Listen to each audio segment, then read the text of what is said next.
kelompok 10 akan membahas tentang sebuah makalah yang berjudul dengan permintaan terhadap faktor-faktor produksi. 1. Pentingnya analisis penentuan harga faktor. Menganalisis pengalokasian faktor-faktor produksi. Memaksimalkan produksi dapat diciptakan oleh sumber daya yang tersedia di dalam setiap perusahaan. Untuk menciptakan pengalokasian faktor-faktor produksi yang optimal itu harus dijalankan.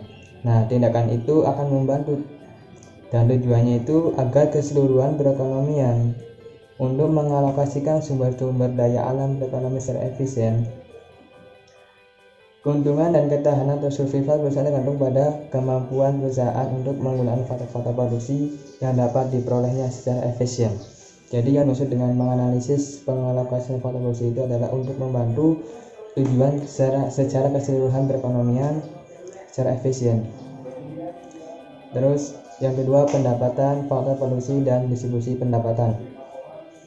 Setiap faktor produksi dalam perekonomian adalah milik seorang pemiliknya.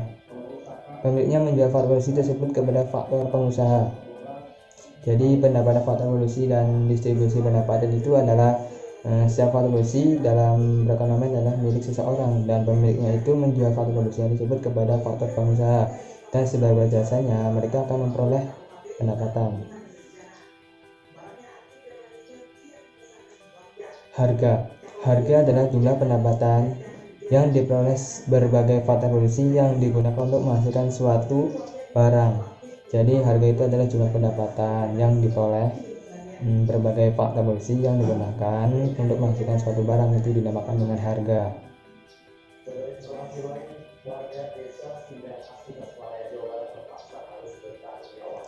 Yang selanjutnya adalah teori produktivitas marginal. Suatu faktor produksi akan menciptakan keuntungan yang paling maksimum apabila ongkos produksi tambahan yang dibayarkan kepada faktor produksi itu sama dengan hasil penjualan tambahan yang diperoleh dari produksi tambahan yang diciptakan oleh faktor produksi tersebut. Jadi dalam teori produktivitas marginal ini bahwasanya itu faktor produksi itu akan menciptakan keuntungan yang paling maksimum apabila ongkos produksi itu akan mengalami tambahan yang dibayarkan oleh faktor produksi itu sama dengan hasil penjualan. Kalau hasil penjualan yang sama dan produksi itu akan menghasilkan produktivitas marginal dan akan menciptakan keuntungan. Terus faktor produksi tersebut itu ada dua bagian. Yang pertama itu menentukan faktor produksi yang digunakan. Pada tingkat penggunaan faktor produksi tertentu, produsen telah mencapai keuntungan maksimum. Apabila penggunaan faktor produksi terus bertambah, keuntungan akan berkurang.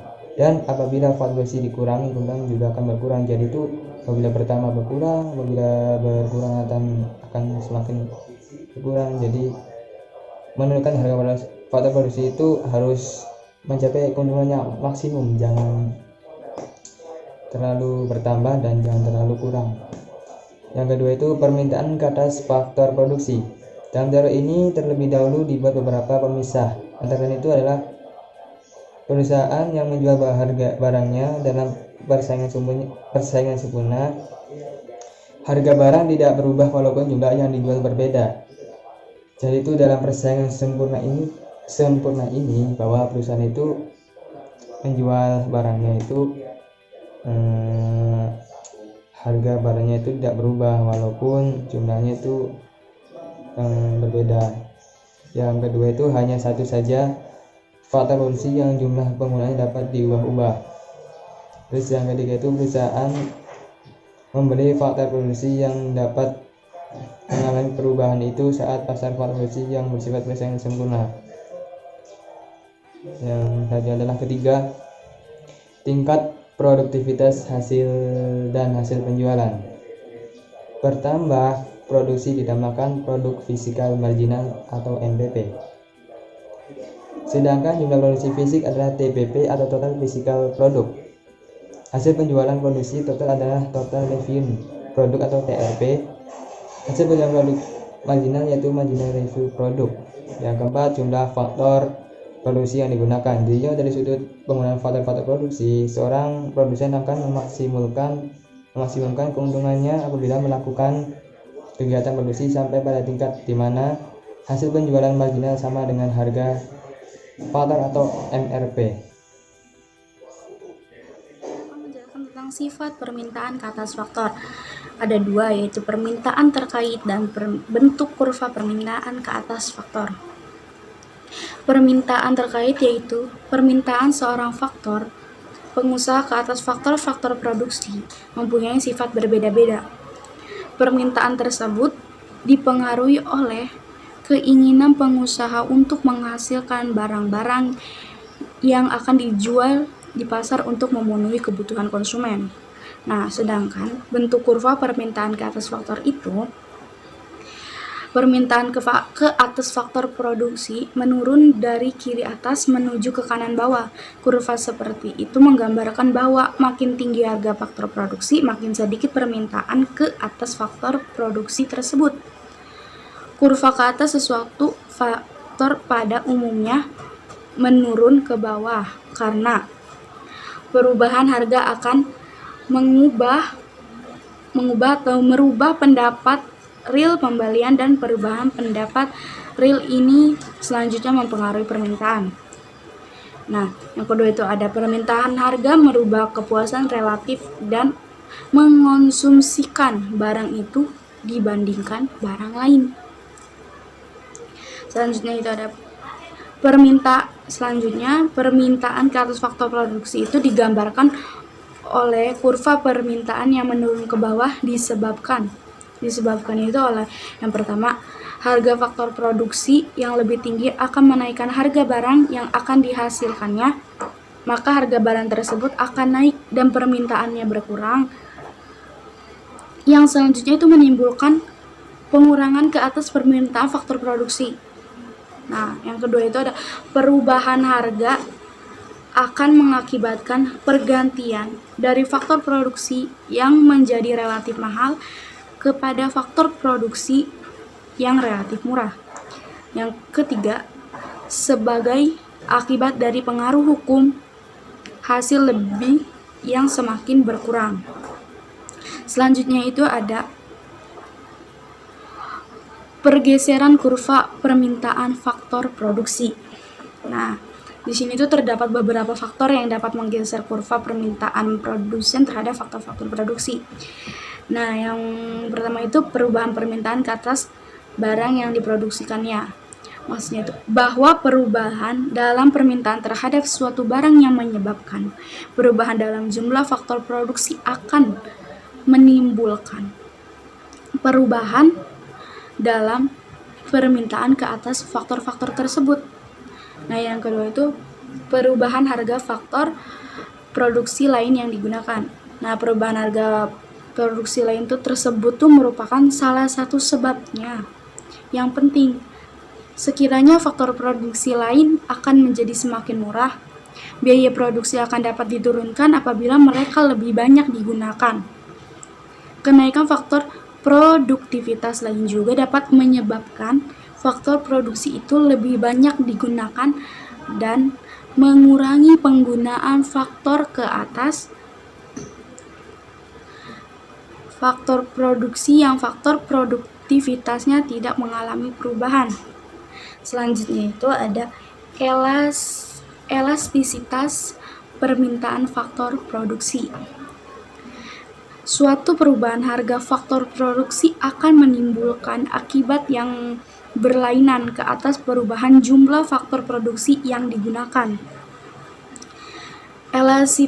Elastisitas permintaan dari barang yang dihasilkan. Makin besar elastisitas permintaan ke atas barang yang dihasilkan, makin besar pula elastisitas ke atas permintaan faktor produksi. Terus ada perbandingan di antara ongkos yang dibayar kepada faktor produksi dengan ongkos total. Makin besar dari ongkos bagian produksi total yang dibayarkan kepada suatu faktor produksi, makin lebih elastis permintaan faktor produksi tersebut. Nah, terus ada tingkat penggantian di antara faktor produksi, yaitu makin banyak faktor-faktor produksi lainnya yang dapat menggantikan suatu faktor produksi tertentu, semakin elastis permintaan ke atas faktor produksi tersebut. Terus selanjutnya juga, dan terakhir itu ada tingkat penurunan produksi fisik marginal atau disingkat MPP. Makin cepat penurunan produksi fisik marginal, makin tidak elastis permintaan ke atas faktor produksi yang bersangkutan. Dan yang terakhir itu di sini ada penentuan penggunaan optimum ke atas faktor produksi. Di sini ada dua, yaitu gabungan faktor produksi yang menimbulkan biaya dan gabungan faktor yang memaksimumkan keuntungan. Yang pertama itu di sini gabungan faktor produksi yang meminimumkan biaya, yaitu penggunaan faktor-faktor produksi akan menimbulkan ongkos apabila setiap rupiah yang dibayarkan kepada sektor produksi menghasilkan produksi fisik marginal yang sama besarnya. Produksi fisik marginal dari modal tersebut tuh tenaga kerja untuk setiap rupiahnya adalah tuh MPP per rupiah dari modal sama dengan PI sama dengan MRPI, dan MPP per rupiah dari tenaga kerja sama dengan PC sama dengan MRPC. Dan yang kedua yaitu gabungan faktor yang memaksimumkan keuntungan. Penggunaan faktor-faktor produksi akan memaksimumkan keuntungan apabila harga faktor produksi dengan penjualan marginal yang sama besarnya. Produksi fisik marginal dari modal tersebut tenaga kerja untuk setiap rupiah adalah MPP per rupiah dari modal sama dengan PI sama dengan MRPI. MPP per rupiah dari tenaga kerja sama dengan PC sama dengan MRPC.